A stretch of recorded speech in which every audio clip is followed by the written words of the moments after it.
Imagine walking into two different apartments.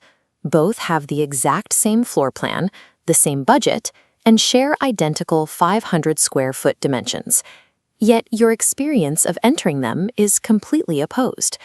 One feels suffocating, the other feels expansive, offering the impression of twice the physical footprint, even though no walls have been moved. Neurological mapping, rather than architectural dimensions, determines how we perceive these surroundings. The human brain lacks an internal tape measure for volume. Instead, the visual processor constructs a spatial map using specific environmental inputs. It calculates size based on the volume of light, the depth of the field, the contrast between objects, and the density of visual information. Interior designers have refined 5 specific principles that target these cognitive inputs to bypass the brain's standard spatial calculations. Understanding how the brain interprets these cues gives you the tools to reprogram the room's perceived dimensions without adding a single physical inch. The brain constantly seeks to conserve energy, favoring environments that allow for processing efficiency. In a physical space, this manifests as a biological preference for uninterrupted sightlines. Bulky furniture sitting flush against the floor creates immediate visual roadblocks. Every time the eye encounters a solid sofa skirt or a thick base, the brain's calculation of the floor's total area is cut short.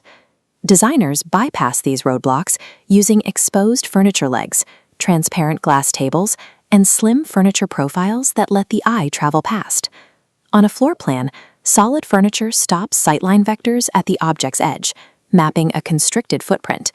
Replace those blocks with exposed legs, and sightlines extend underneath to the outer walls, expanding the room's psychological map.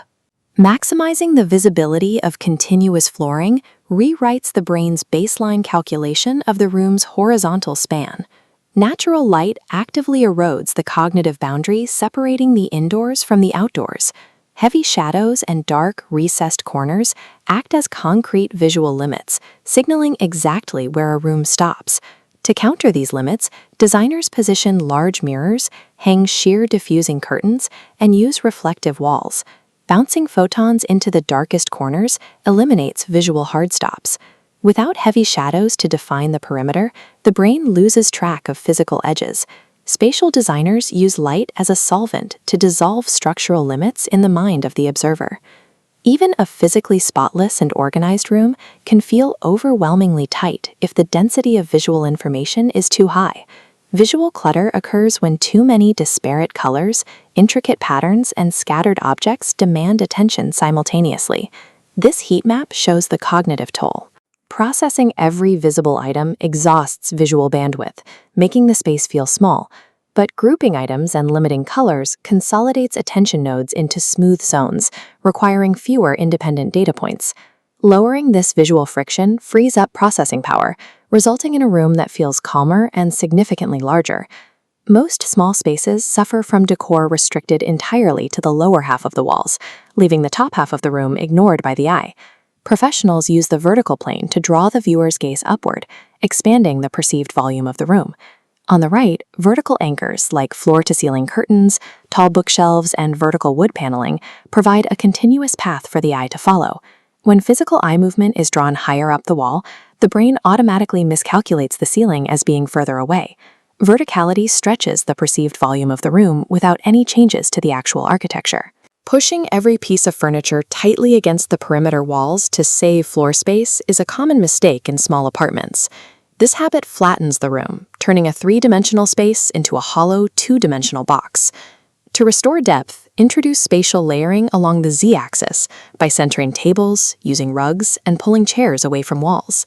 Staggering objects creates foreground, midground, and background layers. The brain uses these intersecting fields to calculate 3-dimensional depth. Luxury hotel suites often feel expansive despite their restricted square footage because they apply these layers in unison. Their formula combines indirect lighting, tight color palettes, and staggered furniture to maximize every available cognitive cue. Layering objects transforms a flat room into a deep, navigable landscape. Spaciousness is a subjective interpretation of environment, rather than an absolute architectural truth. The brain prioritizes subtle cues, light, depth, and visual harmony over the hard numbers on a blueprint. A room is only as large as the visual processor allows it to be. The most expansive spaces are those designed with the most specific attention to how they are processed. Mastering these principles gives you the power to dictate your own spatial reality, regardless of the walls built around you.